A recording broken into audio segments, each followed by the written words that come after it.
अब जो हम चैप्टर करने वाले हैं वो है भाई क्लास 11th का 12th चैप्टर, ये है लिमिट्स एंड डेरिवेटिव, लेकिन हम सिर्फ लिमिट्स कर रहे हैं। क्या लिमिट्स का इंट्रोडक्शन करेंगे, ठीक है। अच्छा, लिमिट क्या होती है भैया? लिमिट आपने सुना हम क्या बोलते हैं? अपनी लिमिट में रहो। क्या बोलते हैं? अपनी औकात में रहो भाई। तो लिमिट का मतलब होता है किसी की लिमिट्स बताना, किसी की औकात बताना। क्या बताना? औकात बताना। भाई मैथ्स में तो ये सब चल नहीं सकता, औकात। तो यहाँ पे हम जरा क्या करते हैं, तो भैया कोई भी मैथ्स में एक क्या होगा, तुम्हारे पास एक फंक्शन होगा। 11th क्लास में हमने शुरुआत से क्या पढ़ा है? सेट्स, उसके बाद फंक्शन। भैया कोई फंक्शन होगा, क्या होगा? फंक्शन। कुछ भी फंक्शन हो सकता है। मान लो मेरे पास एक फंक्शन है बहुत छोटा सा, x+3 फंक्शन। क्या है? x+3 फंक्शन है, ठीक। अब मैं बोलूंगा इसके अंदर ऑल x की वैल्यू की जगह x टेंड्स टू क्या बोलूं कि भैया ऑल नेचुरल नंबर। एक तो उसकी औकात क्या है? कोई औकात नहीं है तो मशीन चलती चली जाएगी, नेचुरल नंबर भरते रहो, आंसर आता जाएगा। इस फंक्शन में नेचुरल भरते रहो और आंसर आता जाएगा। थोड़ा ऊपर कर ले बेटा, कर आता जाएगा। तो ये तो बेटा कोई बात ही नहीं हुई, हमें कोई ना कोई लिमिट तो सेट करनी पड़ेगी। हम पहले चैप्टर्स में कैसे करते थे? Open bracket and close bracket का इस्तेमाल करके लिमिट्स को सेट करते थे नहीं करते थे? है ना? या पहले ही बता देते थे कि इस नंबर तक ये काम करना है। तो बेटा यही तो है ये लिमिट एंड डेरिवेटिव। उन चैप्टर से निकाल के हमने इसको एक स्टैंडर्ड फॉर्म में लिखना सीख लिया है, और कुछ भी नहीं है। मान लो एक फंक्शन है, तो फंक्शन को मैं कैसे लिख दूंगा? मैं लिख दूंगा उसको f(x), x का फंक्शन है ना, मतलब यहाँ पे x दिखाई दे रहा है ना। वेरिएबल क्या है? वेरिएबल जो होता है उसी का फंक्शन होता है। क्योंकि अगर ये मान लो ये होता है 2+3, कोई फंक्शन है? हाँ ये फंक्शन है, ये बेटा कांस्टेंट फंक्शन है। कितनी बार भी करूंगा आंसर 5 आएगा।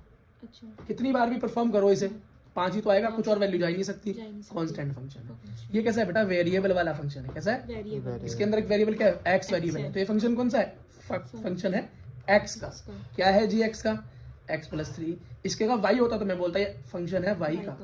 क्या फंक्शन है? y प्लस समथिंग या 3। z होता तो z, ठीक है। या इसके साथ कुछ भी रख लो तुम, है ना। नोरा फतेह का फंक्शन है तो नोरा फतेह +3, तो तुम्हारा मन करे तुम लगा सकते हो, ठीक है। अगला देखो भाई, तो अब मेरे को भाई मैंने इसके अंदर एक लिमिट सेट करनी है। मैंने तुम्हें बताना है कि भाई इसके अंदर सिर्फ यहीं तक की वैल्यू भरनी है तेरे को। क्या? यहीं तक की वैल्यू भरनी है। तुम भूल जाते हो बार बार, तुम ज्यादा भर देते हो इसमें। क्या? ज्यादा भर देते हो। तो मैंने क्या बोला, इस बार तो भाई मैं लिख के दे दूंगा इसको। क्या? लिख के दे दूंगा। तो मैं क्या लिख के दे दूंगा कि f का जो x का जो फंक्शन है, क्या x का जो फंक्शन है जो कि ये है, क्या है? ये है। इसके अंदर एक बात याद रखियो भाई, क्या कि x की वैल्यू टेंड्स टू 3, मतलब 3 पहुंचने तक ही इसे चलाइयो, उसके बाद मत चलाइयो। अब वो क्या करेगा भैया? वो तो देख ही लेगा भाई। लिमिट सेट कर रखी है भाई, x टेंड्स टू, लिमिट क्या सेट कर रखी है? लिमिट x टेंड्स टू 3, मतलब टेंड्स टू का मतलब है कि भैया 3 तक जाने तक, मतलब 3 तक जाने तक बोल रहा है। इसका मतलब 1 भी भरोगे, 2 भी भरोगे, फिर 3 भरोगे, या सीधा 3 भरोगे। तो भैया इतनी मेहनत क्यों करूं? लास्ट का आंसर निकाल दे तो 10⁻3, तो सीधा x का फंक्शन 3, फाइनल वैल्यू तुम्हारे सामने 6 आ गई, खत्म। ये है बेटा फंक्शन और ये है उसकी लिमिट। अब बेटा एक चीज और है, एक होती है भाई राइट हैंड की लिमिट। क्या? Right hand limit. इसको मैं बोल देता हूँ RHL शॉर्टकट में, राइटिंग माशाल्लाह ने। देखो अगला क्या है? Left hand limit. LHL बोल दूं, बुक में नहीं मिलेगा, कहीं पर लिख रहा हूं मैं अपने शॉर्टकट के लिए, LHL लिख दो कहीं पे। इसका क्या मतलब हुआ? इसका मतलब हुआ बेटा ये मानो नंबर 3 जो था, मैंने 3 जो वैल्यू ली है, इसको यहाँ पर देखो जरा नंबर लाइन पे 0 1 2 3 4। ये कह रहा है भैया ये जो लिमिट है ना, ये 3 नंबर की लिमिट, इसको 2 तरीके से अप्रोच किया जा सकता है। एक तो उल्टे हाथ से और एक सीधे हाथ से। 3 की तरफ 2 तरफ से आया जा सकता है ना भाई, एक लेफ्ट की तरफ से और एक राइट की तरफ से। समझ में आई मेरी बात? जब लेफ्ट की तरफ से आया जाता है तो फंक्शन को हम माइनस में कंसीडर करते हैं। माइनस का फंक्शन लगाया तो उसका क्या मतलब है भैया? ये तो लेफ्ट हैंड वाली बात हो रही है, और राइट हैंड मतलब पॉजिटिव फंक्शन लेते हैं। बात समझ में आ गया?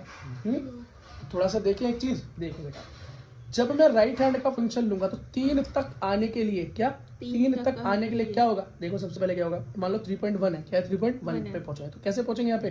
3.01 3.001 3.0001 ऐसी तो होगा x, ठीक। और तब 3 तक पहुंचेगा, और जब 3 तक पहुंचेगा तब बेटा फंक्शन हर वैल्यू पे क्या होगा?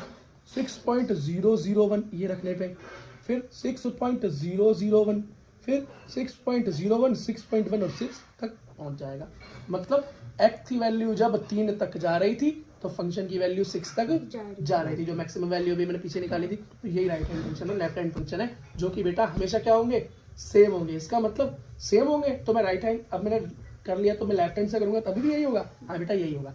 अब मैं जब लेफ्ट हैंड से 3 की तरफ पहुंचने की कोशिश करूंगा तो कैसे करूंगा, तो बेटा उसके अंदर वैल्यू क्या आएंगी, यही तो आएंगी 2.9, और आगे बढ़ो थोड़ा सा 2.99, और पास आओ थोड़ा सा 2.99, और पास आओ थोड़ा 2.9999, ठीक है। अच्छा जब भी ऐसा हो रहा था तो फंक्शन की वैल्यू क्या आ रही थी, 5.999, ये 5.99, फिर 5.99, फिर 5.9, ठीक है। मतलब 6 की तरफ जा रही है। तो मतलब जब मैंने x का फंक्शन लेफ्ट हैंड साइड से क्या LHL से चलना चालू किया और 3 के पास पहुंचने लगा, x की वैल्यू 3 के पास पहुंचने लगी, तो मेरे फंक्शन की वैल्यू भी 6 आने लगी। देख रहे हो, यहाँ भी 6 आ रही थी, यहाँ भी 6 आ रही है, यहाँ 3 रखने पे, यहाँ 3 के पास पहुंचने पे, यहाँ 3 के पास लेफ्ट तरफ से पहुंच, मतलब हमारी राइट हैंड लिमिट बराबर लेफ्ट हैंड लिमिट होती है, तभी वो फंक्शन होता है, तभी वो फंक्शन होता है। बात समझ में आ गई। अब पता नहीं तुम्हें कैसे किसी ने पढ़ाया होगा, पर मेरा तरीका यही है, ठीक है। अगला एक ग्राफ की मदद से देखो, एक ग्राफ बनाते हैं। ग्राफ बनाते हैं भाई, एक फंक्शन दे रखा है x का, क्या दे रखा है, x² प्लस x। ये कह रहा है लिमिट लगा दूं इसमें x टेंस टू 1, अगर लिमिट लगा दूं तो क्या ये फंक्शन होगा कि नहीं होगा, ग्राफ की मदद से बताओ। इससे ग्राफ की मदद से, ठीक है भाई, ग्राफ की मदद से बता देते हैं। एक ग्राफ ये रहा, देखो, ठीक है, ग्राफ ये रहा। मानो यहाँ पर क्या मेरी वैल्यू 1 है, क्या है 1 है, क्या है 1 है, और बेटा यहाँ पे मेरी वैल्यू मान लो कुछ आ रही है 2, क्या आ रही है, कुछ 2 वैल्यू आ रही है। भाई मैं राइट हैंड से 1 की तरफ जाऊं, चाहे राइट हैंड से 1 की तरफ जाऊं, राइट हैंड से, चाहे लेफ्ट हैंड से 1 की तरफ जाऊं, ठीक है। अगर मैं 1 पर पहुंचूंगा, ये मान लो यहाँ पे मेरी वैल्यू 2 आ रही थी, तो मेरी वैल्यू 2 मुझे 2 ही मिलेगी, चाहे मैं लेफ्ट हैंड से जा रहा हूँ चाहे राइट हैंड से जा रहा हूँ। मेरी वैल्यू जब जैसे मैं 1 के पास पहुंचूंगा और यहाँ से जब मैं 1 के पास पहुंचूंगा तो मेरी वैल्यू 2 ही आएगी, क्या 2 ही आएगी, क्या 2 ही आएगी।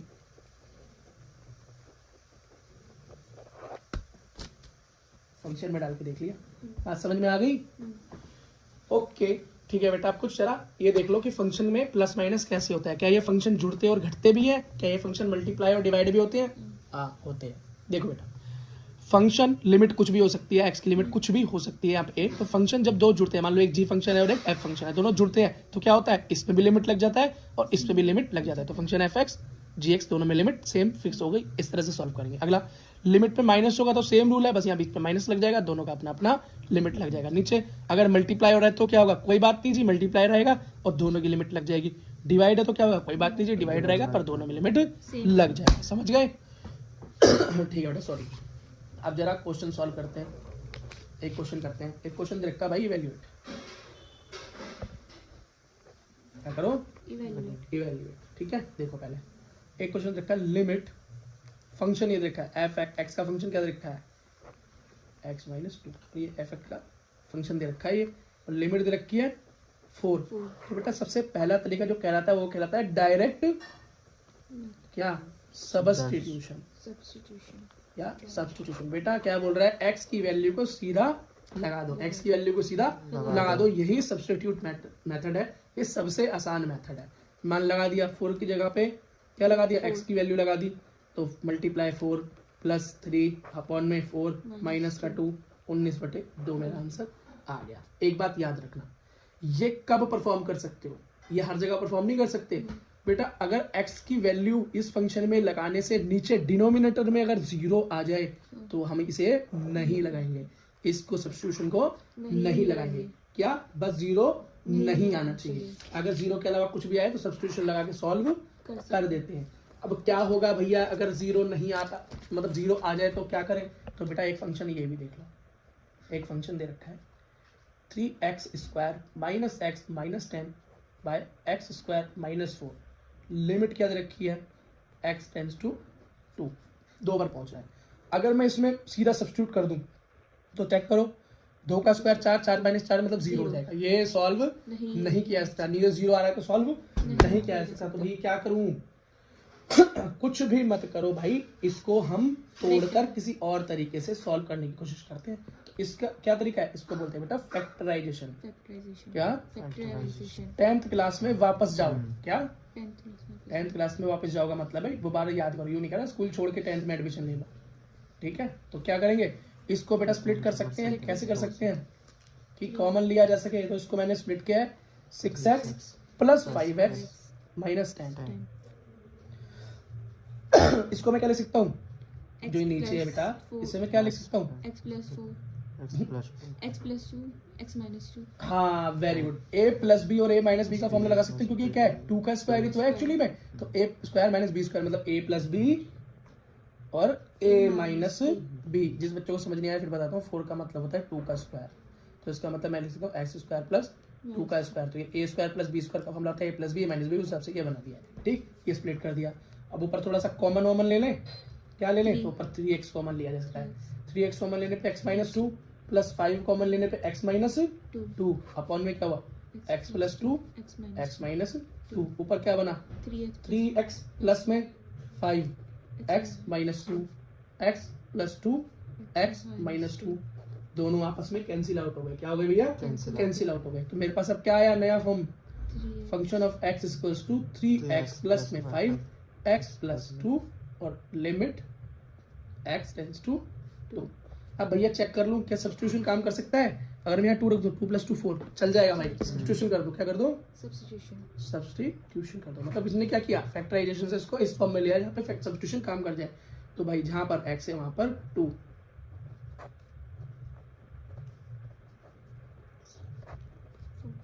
इलेवन बाय 4 आंसर आ गया सामने। कैसा लगा, मजा आ गया। एक और करते हैं भाई। अब भाई कोई ऐसा फंक्शन आ जाए जिसके अंदर ना तो मेरा सब्स्टिट्यूशन काम आए और ना ही मेरा फैक्टराइजेशन काम आए, जैसे कि रूट अंडर रूट वाले आ जाए, ठीक है, बड़ी बड़ी पावर्स वाले आ जाए, तो बेटा वहां पर ये फैक्टराइजेशन भी काम नहीं करता। तो वहां पे बेटा हमको अपनी थर्ड मेथड लगाना पड़ता है। क्या थर्ड मेथड लगाना पड़ता है। और ये थर्ड मेथड है बढ़िया, थोड़ा इंपॉर्टेंट मेथड यही वाला है, क्योंकि क्वेश्चन को मुश्किल बनाने का यही तरीका है।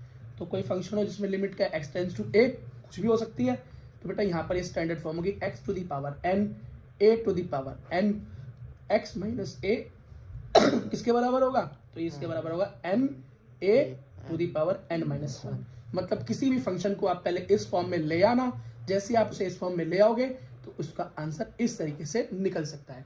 बोलने से ज्यादा अच्छा है आपको क्वेश्चन करके दिखा दिया जाए। एग्जाम्पल, क्वेश्चन देखकर limit x tends to 0 x plus 1 to the power 5 minus 1 upon में x।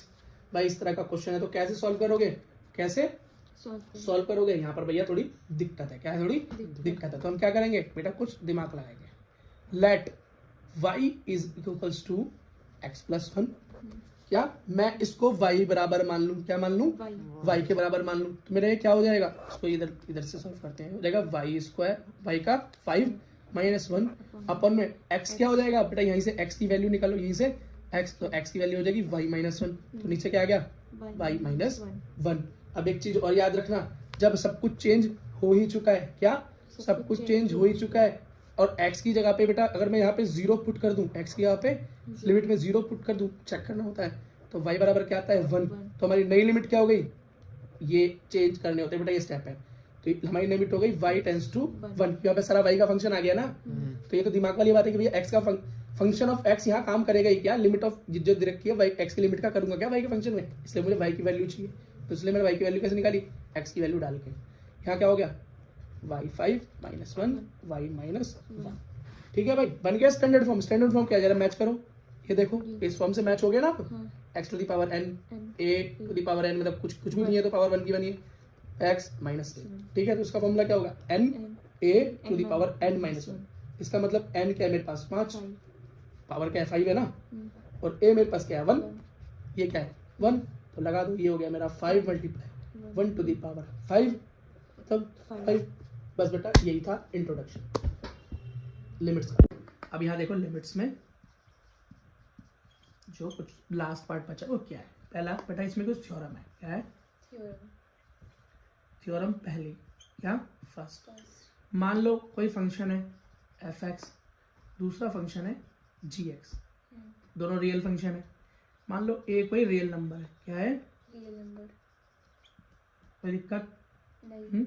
और ये मान लो कि दोनों में फंक्शन एफ एक्स छोटा है और बराबर है जी एक्स के, छोटा भी है और बराबर भी है। तो अगर इसमें हम लिमिट्स लगाएंगे तो कैसे लगेंगी, कोई दिक्कत नहीं है। Limit of x smaller than equal to limit of g x function x tends to a, x tends to a. ये है बेटा थ्योरम नंबर 1, इजी है, प्लस माइनस जैसी है। अगली देखो बेटा थ्योरम नंबर 2।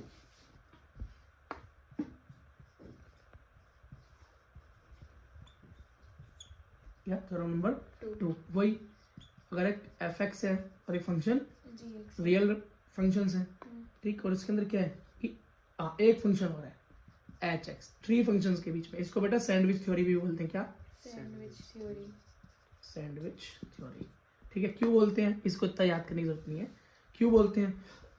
अभी देखते हैं, क्योंकि बेटा इसके अंदर एक फंक्शन दोनों के बीच में फंसा हुआ है। मान लो एफ एक्स जो है छोटा है और बराबर है किसके, जी एक्स के, और जी एक्स छोटा है और बराबर है किसके, एच एक्स के, ठीक है। तो हमेशा याद रखना, तो सैंडविच बन गया ना ये, बीच में दो के बीच में फंस गया ना ये, ठीक है। तो अगर हम लिमिट लगाएंगे, लिमिट फंक्शन एफ एक्स, इसकी लिमिट और कहाँ पे, x tends to a is a real number, ठीक है, is equals to limit of last वाली, limit of h, limit of h x, ये वाला एच एक्स, ठीक है, कहाँ थी, एक्स टेंस टू ए, ठीक है, ये वाली। तो बेटा ये जो दोनों आपस में क्या होंगी, बराबर होंगी, क्या होंगी, बराबर होंगी। मान लो एल है, ये कुछ निकला एल, ये कुछ निकला एल, दोनों बराबर है, तो बेटा ये खुद ही इसके बराबर होगी, मतलब फंक्शन किसके, limit of g x by क्या, x tends to a equals to l के बराबर ही होंगी, ठीक है। बस ये है बेटा थ्योरम नंबर 2। यहीं से बेटा 2 फॉर्मूला निकल के आते हैं, क्या, 2 फॉर्मूले निकल के आते हैं लिमिट के। बस 2 ही फॉर्मूले हैं।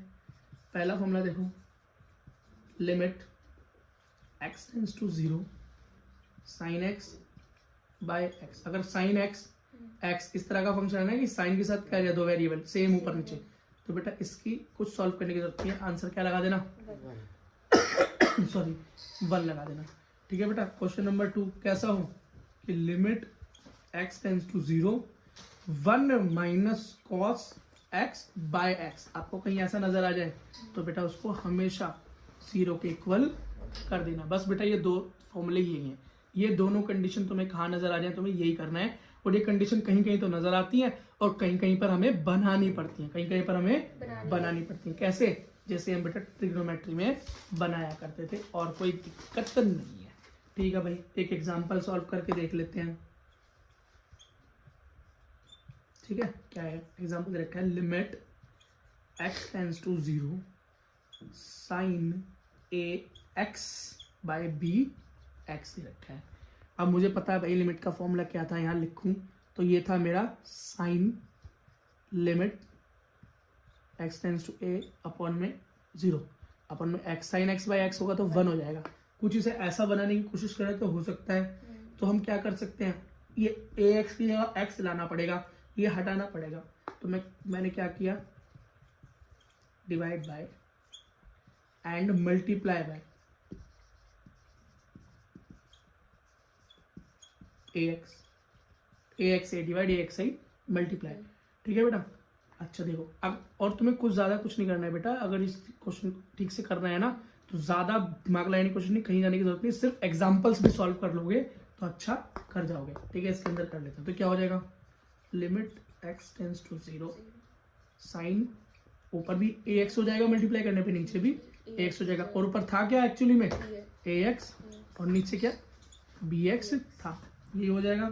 समझ में आ रहा है, ये देखो और क्या हुआ, देखो ना sine same same, formula put एक आ गया इसकी जगह। समझ में आया क्या किया, यही दिमाग लगाया था बस। तो ये हो गया बेटा limit x tends to 0 1 multiply A X upon में बी एक्स, एक्स से एक्स यहाँ भी गया, तो बेटा आंसर आ गया ए बाय बी। बस भाई यही क्वेश्चन था, समझ में आया, इजी 6। थोड़ा सा और मुश्किल करते हैं। मैंने आपको बताया ना बेटा, जब तक इसकी प्रैक्टिस करोगे पेपर में सवाल हिलेगा भी नहीं। ठीक है, सवाल कब हिलेगा? एग्जाम्पल सॉल्व करके जाने हैं। ठीक, अगला क्वेश्चन देखो, दूसरे वाले फॉर्मूले के लिए limit x tends to 0 ax plus x cos x upon में b sin x। अपनी फॉर्मूले को याद करें, कैसा था? ये था 1 माइनस cos x अपॉन में x इक्वल टू 0। एक ये, ठीक है, एक ये, और एक फॉर्मूला तो बेटा तुम्हें पता ही है, sin x by x equal to 0। ठीक, हाँ बढ़िया, 1। ठीक है, इतनी बात याद रखना। अब बेटा इन दोनों को मैंने इसलिए रखा है कहीं आइडेंटिटी मैच हो तो एकदम से क्या कर दूँ, लगा दो। थोड़ा दिमाग लगाओ, इसको बेटा कुछ चेंज करना पड़ेगा। ऊपर 1 माइनस समथिंग चाहिए तो क्या कर सकते हैं, कुछ कॉमन ले लो। क्या कॉमन दिखा रहा है? x कॉमन दिखाई दे रहा है। ये होगा a plus cos x upon में b sin x। बेटा इसको मैं ऐसे भी तो लिख सकता हूँ, देखो इसको मैं ऐसे नहीं लिख सकता, a by sin x multiply a plus cos x by b। लिख सकता हूँ या नहीं? sin x तो देखो दोनों के बेटा नीचे आएगा दोबारा ना। सुनो, b एक अलग है, ये अलग है। इसमें बेटा मैं इससे पहले जो हमने क्वेश्चन सॉल्व किया था उसके अंदर अब ax की मल्टीप्लाई ऊपर नीचे की थी, तो उसका ax bx अपनी फैसिलिटी के हिसाब से बाहर रख दिया था ना, कन्वीनियंस के हिसाब से। क्यों रखा? ताकि मैच हो जाए। तो यहाँ भी हम क्या चाहते थे कि वो मैच हो जाए। तो बेटा इस तरह के फंक्शंस यहाँ पे अप्लाई होते हैं, ये समझ लो। ठीक है, तो ये क्या है, साइन एक्स एक्स, इसके आगे कुछ होता हम नहीं अलग कर सकते थे। ये क्या है, दो अलग है, मतलब इस पूरे के नीचे डिवाइड है ना, तो मतलब मैं इसका और इसका लिख सकता हूँ। और कर तो एक्चुअली ओवरऑल एंड में मल्टीप्लाई रहा हूँ ना, मल्टीप्लाई करने के बाद आएगा तो यही ना। सिर्फ इसको मैंने क्या किया, ओपन कर दिया। क्या किया? ओपन। ये नहीं किया इसको अलग कर दिया, अगर बीच में प्लस लगाया था माइनस लगाया था तो नहीं। यह तो बेटा मल्टीप्लाई का ही फंक्शन है ना, अलग तो नहीं हुआ ना। ठीक है, ये बिल्कुल ऐसा होगा, यहाँ पे होता है बेटा 4, मैं लिखता 2 गुना 2, और इस x के नीचे 2 लिखता, इसके नीचे 2 लिखता, और दोनों के बीच में मल्टीप्लाई लगाता, तो एंड में होता क्या? होता था 4 ही। बस समझ में आ गई? ठीक है, जबरदस्ती हाँ नहीं बोलने का, सच बताने का। ठीक है भाई, ठीक है। अच्छा एक चीज और देखो, अब कुछ कुछ बन रहा है क्वेश्चन। क्या कुछ कुछ बन रहा है भाई? ठीक है, तो ये क्या हो गया, इसको इधर लिख सकता हूँ, इधर लिखूँ इधर लिखूँ कोई फर्क नहीं पड़ता। ठीक है, a plus cos x by b multiply x sin x। ठीक, क्या मैं इसे ये लिख सकता हूं, divide by sin x by x? देखो, क्योंकि मैंने इसका क्या किया, इसका मल्टीप्लाई था, उधर जाएगा तो डिवाइड हो जाएगा, ये अपने आप ही उल्टा हो जाएगा, तो इसको मैंने यहीं पर घुमाकर सीधा लिख दिया, तो यहाँ साइन चेंज हो जाएगा, तो यहाँ मल्टीप्लाई हो गया। क्या ऐसा कर सकता हूँ या नहीं कर सकता? हो सकता है ना। ठीक है, तो बेटा इसको समझ लो मैंने क्यों किया। देखो कुछ मैच हो रहा है। क्या साइन आगे आइडेंटिटी फर्स्ट, पहला फॉर्मूला है आगे ना। सेकंड। हाँ, वो पहला था एक्चुअली। ठीक, कोई बात नहीं, पहला दूसरा जैसे भी याद रखो। टेंड्स टू 0, तो क्या हो गया, a plus cos x sorry upon b divide by, मतलब 1 ही हो गया फिर, है ना। अभी 1 करें, ऐसे नहीं कर सकते, लिमिट लगाए बिना कैसे कर दोगे बेटा। अभी हमने क्या, इससे पहले हमने क्या सीखा था, इससे पिछली क्लास में, कि लिमिट लगी हो, अंदर कोई फंक्शन डिवाइड हो रहा है तो डिवाइड में लगा देंगे उस लिमिट को। खोलोगे तो सही, इसको ओपन करना है, इतनी तेजी नहीं दिखानी, नहीं तो स्टेप कट जाएगा, नंबर भी कट जाएगी, 0 हो जाएंगे। तो पहले वाले में लगा दो limit a plus cos x upon में b, और डिवाइड का डिवाइड रहेगा लिमिट sin x अपॉन, अब लगा ना लिमिट, अब बनाना फॉर्मूला। एक्चुअली फॉर्मूला था क्या, limit sin x by x equals to 1। ठीक है, अब लगेगा ये फॉर्मूला। ठीक है, तो यहाँ पे भाई डिवाइड बाय 1 हो जाए तो कुछ बचेगा तो है नहीं, तो यहाँ पर क्या बचेगा, खाली limit x tends to 0। Answer क्या हुआ, a plus cos x upon में b। अब भाई x टेंड्स टू क्या है, 0, तो अब मैं x की वैल्यू पुट कर दूं, x की वैल्यू। अच्छा, तो आप ये समझो, इसमें मैंने शुरू में क्यों नहीं पुट कर दिया, तो जरा देखो तो बेटा, यहाँ मैं 0 लगा दूंगा तो क्या होगा, है ना। ठीक है, तो यहाँ देखो, अगला देखो, ये होगा cos 0 बाई b। cos 0 क्या होता है, 1, a प्लस 1 बाई b, बस यही बेटा आंसर है। ठीक है, तो एक बार जब भी क्वेश्चन स्टार्ट करो एक बार सब्स्टिट्यूट करके देख लिया करो, एक बार वैल्यू लगाकर देख लिया करो, क्या पता बात बन जाए, क्या पता जीरो ना आ रहा हो, फिर कोशिश कर रहे हैं सॉल्व करने की, क्या पता ऊपर क्वाड्रेटिक इक्वेशन बन जाए। लेकिन बेटा यहाँ पर ये साइन एक्स कॉस एक्स लगता है ना, वहाँ पे बात बनती नहीं है, पर नॉर्मल वाले में तो चेक कर ही लेना, क्या पता वो सब्स्टिट्यूशन से ही सॉल्व हो रहा हो, तुम बिना बात दिमाग मारते रहो। समझ में आ गया? ठीक है बेटा, दी एंड, लिमिट्स खत्म। ठीक है, देखो बेटा ये डेरिवेटिव क्या होता है? डेरिवेटिव का मतलब है, सीधा सीधा समझो कि कोई फंक्शन एफ एक्स मान लो अपने रंग कैसे कैसे बदलेगा, या मतलब अपनी वैल्यू कैसे कैसे रंग बदलने से मतलब वही वैल्यू चेंज करना, ठीक है। तो वैल्यूज कैसे चेंज करेगा, कैसे बेटा? ये एक डोमेन है, तो जो भी हम इसके अंदर वैल्यू इनपुट डालेंगे उस इनपुट के हिसाब से क्या रेंज दिखाता है, उस इनपुट के हिसाब से क्या वैल्यू दिखाता है बेटा, वही डेरिवेटिव है। उस चीज को जानना ही डेरिवेटिव है, ठीक है, उस चीज को जानना ही डेरिवेटिव। एक फंक्शन क्या क्या वैल्यूज हमें देता है वही जानना क्या है, डेरिवेटिव है, ठीक है। क्या? विद रिस्पेक्ट टू एक्स की जो भी वैल्यू होगी, जो भी चेंजेस इसके अंदर आने वाले हैं, changes of this function respect to X, ठीक है बेटा, यही होता है। अच्छा, एक चीज याद रखना, तो बेटा डेरिवेटिव को बेटा हम किस तरीके से डिफाइन करते हैं, किस तरीके से लिखते हैं। मान लो किसी फंक्शन एफ एक्स का डेरिवेशन कर रहे हैं, क्या कर रहे हैं? ठीक है, तो उसको कैसे लिखते हैं? उसको हम लिखते हैं D F x by d x, x की रिस्पेक्ट में एक्स की डिफरेंशिएशन या एक्स का डेरिवेशन एक्स की रिस्पेक्ट में करेंगे, डेरिवेशन करेंगे, आगे डराइव करेंगे, इसे क्या करेंगे? मतलब आगे डराइव करेंगे, आगे डेरिवेट करेंगे, मतलब इसकी वैल्यूज आगे निकालेंगे, किसकी रिस्पेक्ट में? एक्स की, जो भी एक्स की वैल्यू होगी वही फंक्शन की वैल्यू होती चलिए। या तो ऐसे लिख लो या ऐसे लिख लो शॉर्टकट में, D F by d x, ये भी कोई दिक्कत नहीं, चल जाएगा, ब्रैकेट में मत लगाओ। या ये लिख लो एफ डॉट एक्स, काफी है इतना बस। अगर इतना आप लिख देते हो तो ये भी क्या है? यही बात है, ये भी क्या है? यही बात है। समझ में आ गया? ठीक है बेटा। एक चीज जरा याद रखना, जैसे इसकी फॉर्मूले थे तो बेटा इसका भी फॉर्मूला है, ये क्या है? लिमिट h टेंड्स टू 0, ठीक है, function a plus H minus function a upon में h, ठीक है। ये है क्या भाई? ये बेटा डेरिवेशन का एक स्टैंडर्ड फॉर्म है। क्या है? Standard form. बस कि भैया इस फॉर्म में चलता है डेरिवेशन, क्या चलता है? इस फॉर्म में हमेशा चलता है। देखो ना, अगर कोई फंक्शन है जो a प्लस एच है, h 0 हो गया तो क्या बचेगा? एफ ए तो बचेगा खाली, अपॉन में h, ये इस तरह का है। अगर भाई इसकी जगह पे x हो जाए, a की जगह पे क्या हो जाए? x हो जाए, तो भैया मैं लिख दूंगा F x plus H minus F x upon में एच। तो कहीं पे अगर ऐसा दिखाई दे तो कुछ अलग मत समझ लेना, बात तो एक ही है, घर वाली है, एक ही बात है भाई, ठीक है। आगे करते हैं, ठीक है। तो भैया इसके भी कुछ रूल्स देख लो, ये देखो बेटा, नोट्स जरा फोकस करो नीचे की तरफ आके।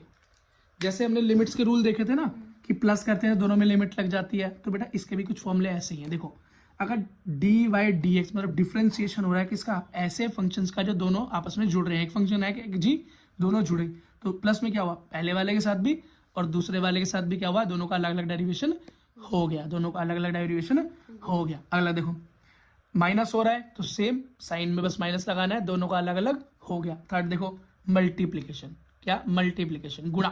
तो डी बाई डी एक्स एक फंक्शन है फॉर एक्स का, तो क्या होगा? पहले इस वाले का डिफरेंशिएशन और प्लस लग जाएगा बीच में, क्या? देखो, पहले वाले का डिफरेंशिएशन मल्टीप्लाई जी एक्स, सेम ऐसा का ऐसा ही लिख दो, फिर बीच में प्लस लग जाएगा, फिर पहले वाले का तो कर चुके, अब उसको नॉर्मल लिखना और अगले वाले का डिफरेंशिएशन। ये बनाए बेटा फॉर्मूला। और फॉर्मूले को याद करने का तरीका क्या है? लिखो, 2-3 बार लिख के याद हो जाता है बेटा। डिवाइड के अंदर क्या है? डिवाइड के अंदर ये है, अगर एफ एक्स और जी एक्स का डिवाइड हो रहा है, कोई बात नहीं हो रहा है तो ये हो जाएगा पहले वाले फंक्शन का डिफरेंशिएशन मल्टीप्लाई सेम ऊपर वाला फॉर्मूला चल रहा है, नेक्स्ट वाले जी एक्स का मल्टीप्लीकेशन, बीच में वहां प्लस था, यहाँ पे माइनस होगा, सेम फॉर्मूला, पहले वाले का डिफरेंशिएशन होता है उसमें छोड़ दो और फिर नेक्स्ट वाले का डिफरेंशिएशन कर दो। डिवाइड है तो बेटे अपॉन में नीचे वाले का जी एक्स का स्क्वायर, उसका डिफरेंशिएशन नहीं, खाली जी एक्स का स्क्वायर करेंगे। ये बेटा डिवाइड का फॉर्मूला है। क्या है? डिवाइड का फॉर्मूला। याद रखना, क्या याद रखना। और एक चीज और याद रखना, किसी भी कांस्टेंट फंक्शन का अगर मैं क्या करता हूँ? डेरिवेशन करता हूँ। क्या करता हूँ, डेरिवेशन जैसे x का कर दिया नॉर्मल तो वो 0 आता है, क्या आता है, 0 क्वेश्चन सॉल्व करते हैं, समझ में आ जाएगी बात। क्वेश्चन देखो, एग्जांपल 1, फंक्शन दे रखा है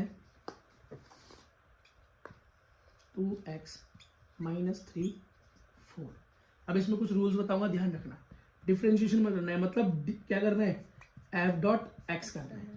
तो इसको कैसे लिखते हैं, f डॉट x को डिफरेंशिएशन ऑफ x, x इस केस में क्या है ये ना, तो ऐसे लिखते हैं इसको, और अपन क्या है dx। बात समझ में आ गई, डिफरेंशिएशन ऐसे करते हैं, ठीक है बेटा।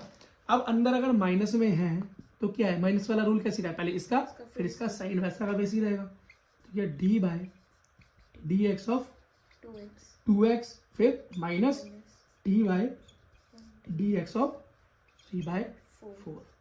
मैंने तुम्हें क्या बता दिया, ये कैसी वैल्यू है बेटा, कांस्टेंट या वेरिएबल, कांस्टेंट, कांस्टेंट वैल्यू का डेरिवेशन क्या, जीरो निकल कर आता है, क्या निकल कर आता है, 0 जीरो निकल कर, कोई भी कांस्टेंट होगा उसका वैल्यू जीरो निकल कर रहेगा। एक चीज और देखो, ये हो गया बेटा रूल नंबर 1, बिल्कुल इसको भूलना नहीं डेरिवेशन में। क्या है रूल नंबर 1 कि बेटा कोई कांस्टेंट है जिसकी वैल्यू नहीं बदल सकती, अचर पद, वो जीरो निकल कर आता है, कुछ भी हो। अगला देखो, अब यहाँ देखो बेटा, यहाँ पर तो वेरिएबल और कांस्टेंट दोनों एक साथ जुड़े हुए हैं, चर और अचर, तो दो कैसा है इसके अंदर, कांस्टेंट बदलेगा नहीं, और x वेरिएबल है, तो बेटा इस केस में मैं 2 को 0 तो कर नहीं सकता। इस केस में क्या होता है, इसका कोई डेरिवेशन नहीं होता है, ऐसा का ऐसी बाहर आ जाता है, क्या सिर्फ खाली इस वेरिएबल वाले का होगा, ठीक। अगर इसके साथ कुछ लगा होता x वगैरह तो ये बच जाता, पर अब नहीं, इसलिए 0 हो गया, तो ये क्या गया, ट्रू वापस आ गया, और इसका डेरिवेशन रह गया dx बाय dx माइनस 0, क्या 0। और भाई dx बाय dx तो वैसे भी 1 होता है, मैंने तुम्हें बताया x है सिंगल, इसका डेरिवेशन 1 होता है। और ये भी नहीं करना तो नॉर्मल जरा करके देख लो, dx बाय dx का नॉर्मल हम एक फॉर्मूला लगा के देखते हैं। तो बेटा फॉर्मूला होता क्या है ये समझो, सेम बेटा वैसा ही फॉर्मूला है कि किसी x फंक्शन का डेरिवेटिव नॉर्मल इसका होता है n to the power x n minus 1। ये वही लिमिट का इसको याद रखना, सेम अप्लाई हो रहा है। तो बेटा यार लगा के देख लो, यहाँ पे क्या लगा के देख लो, हाँ लगा के देख लो, तो क्या हो गया, x है 1, इसकी पावर 1 है ना, तो 1 मल्टीप्लाई x 1 माइनस 1 क्या हो गया 0, और 0 मतलब क्या हो गया 1, किसी की पावर 0 होती तो 1 हो जाता है। इसका आंसर क्या गया बेटा 2। कोई दिक्कत, इजी। अगला देखो क्वेश्चन, एक थोड़ा सा भारी भरकम क्वेश्चन करते हैं। क्वेश्चन दे रखा है 5x³ 3x माइनस 1 मल्टीप्लाई है, बीच में कुछ नहीं है तो x माइनस 1 ये कर रहे हैं, ठीक है कोई बात नहीं भाई कर देंगे, ये तो फंक्शन है। तो f of x equals to, इसको पहले सॉल्व भी कर लूँ फिर इसमें क्या अलग अलग फॉर्मूला लगाऊं, तो पहले इसकी मल्टीप्लाई अंदर फिर 1 की मल्टीप्लाई अंदर, तो ये मेरा हो जाएगा 5x की पावर 4 है ना, x की मल्टीप्लाई 3 से तो 4 हो गया, माइनस 5x³ क्यूब 1 की मल्टीप्लाई इससे हुई तो ठीक है, पहले इसकी फिर इसकी, फिर इसमें भी सेम क्वेश्चन 3x का स्क्वायर हो जाएगा और माइनस 3x हो जाएगा। अगला देखो क्या हो जाएगा, माइनस x हो जाएगा और प्लस माइनस माइनस प्लस 1 हो जाएगा, ठीक है भाई। थोड़ा सा और इसको कंडेंस कर लो, ठीक है। अच्छा ये क्या हो जाएगा 5x की पावर 4 माइनस 5x की पावर 3 प्लस क्या हो जाएगा 3x स्क्वायर, देखो minus minus plus sign minus का 4x प्लस 1 ये बन गया। अब बेटा इसका क्या कर दो डेरिवेशन कर दो, मतलब f डॉट x कर दो, बहुत इजी है। क्या लगा देंगे dy पूरे का dx, ये है क्या पूरा वैसे 5 की पावर 4 5 की पावर 3 प्लस 3x का स्क्वायर माइनस 4 का x प्लस 1, ठीक। यहाँ प्लस वाले में डिफरेंशिएशन, बस डिफरेंशिएशन लगाते जाओ, साइन सेम रखते चले जाओ। ये क्या होगा तो बेटा पहले दिमाग लगा लो, यहाँ 5 है 5 है 3 है 3 है, क्या है वेरिएबल कांस्टेंट है, किसके साथ वेरिएबल के साथ, ऐसे कैसे बाहर आ जाएंगे कुछ होना नहीं। तो पहले को मैं लिख सकता हूँ 5 d by d x x की power 4 minus 5 d by d x की power 3 plus 3 d by d x की power 2 minus 4 d by d x क्या x प्लस और 1 का डेरिवेटिव क्या होगा 0। तो यहाँ लिखने की जरूरत ही क्या है, समझ में आ गई भाई इतनी बात, ठीक है सॉल्व कर लें।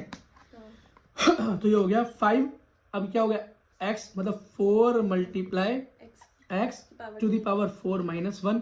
ठीक है, समझ में आया? क्या लगा रहा हूँ मैं यहाँ, देखो क्या लगा रहा हूँ मैं कि F D X of F X क्या होता है, एक्स की पावर मान लो n है तो n multiply x n minus 1। यही बताया था अभी पीछे, वही सॉल्व कर रहा हूँ, बस कहीं लगेगा कि क्या करने लगा।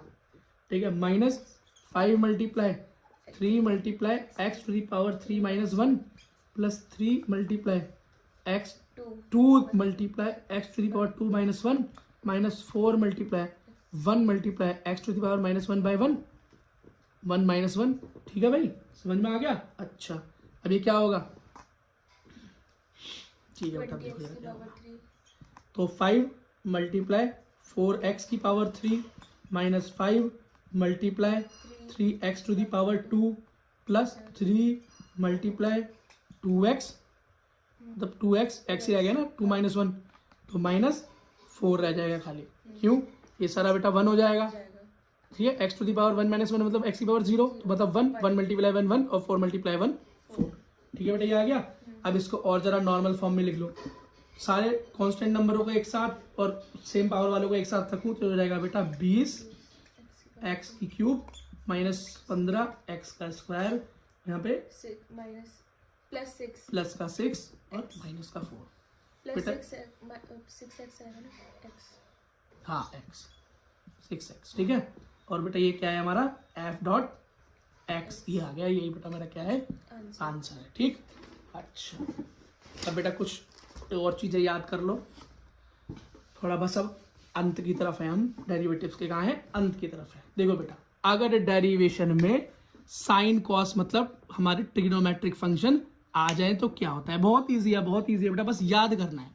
ये देखो, अगर डेरिवेशन करना हो एफ एक्स साइन एक्स मतलब फंक्शन में क्या हो साइन एक्स, तो उसका डेरिवेशन हमेशा क्या निकलता है बेटा, क्या निकलता है कॉस एक्स। साइन एक्स का क्या है, याद करना आसान है, पहला साइन का कॉस, कॉस का साइन, लेकिन बेटा ये क्या है, ये उल्टा हो गया। क्या हो गया? उल्टा। तो ये क्या है, रिवर्सल में माइनस, क्या है माइनस। अगला भाई टेन का, हमको तो आज तक याद था कि टेन का कोट होता है, लेकिन यहाँ पर थोड़ा चेंज हो गया। क्या है टेन का, क्या है साइन वो sec square x, sec square x. तो बेटा इसको आप थोड़ा लर्न करना पड़ेगा, 2-3 बार लिखना पड़ेगा। और तो कॉट का क्या होगा, तो जब टेन का सेक हो रहा है तो भैया कॉट का कोसेक हो गया, तो क्या हो गया बेटा माइनस। सीधे सीधे जो फंक्शन है साइन है, साइन का कॉस होता है, तो जो सीधे वाले का पॉजिटिव और वो जो उसका अपोजिट होता है उसका नेगेटिव आता है यहाँ पे डिफरेंस वो करके डेरिवेट करके। ठीक है, तो कॉट एक्स का हो गया minus cos x square x. Sec का होता है बेटा sec x tan x, sec x multiply tan x. और कॉसेक एक्स जो लास्ट फंक्शन है इसका होता है बेटा सेक का उल्टा है तो माइनस में जाएगा, तो माइनस इसका same cosec x cot x. ठीक है बेटा, ये फॉर्मूले आपको याद करने ही करने पड़ेंगे, इसका स्क्रीनशॉट ले लो और बेटा याद कर लो। एक क्वेश्चन करते हैं इसके भी पे एग्जाम्पल क्वेश्चन लिखा है 2 tan x minus 7 sec x, ये फंक्शन है मेरा। ठीक है, तो f डॉट x निकालना है, कोई बात नहीं, तो मतलब differentiation d by d x किसका 2 tan x minus 7 sec x का। कोई बात नहीं भाई, माइनस का फंक्शन है तो वही दोनों में डेरिवेशन हो जाएगा। यहाँ पे बेटा 2 है, यहाँ पे 7 है। ठीक है, तो कांस्टेंट वेरिएबल के साथ तो पहले ही बाहर कर लो, तो d by d X of क्या हो गया tan x माइनस 7 पहली बाहर कर लो, d by d X of sec x हो गया। ठीक है भाई, 2 tan x का डेरिवेशन क्या था sec स्क्वायर x माइनस 7 और sec का होता है tan x और sec x, tan x sec x। ठीक है भाई, हाँ वही मैंने ऊपर नीचे लिख दिया, बस फॉर्मूले के सबसे बात वही है। ठीक है बेटा, तो ये हो गया हमारा f ऑफ x। बेटा इसी के साथ हमारे डेरिवेशन के सारे कॉन्सेप्ट खत्म होते हैं, ऑल द बेस्ट।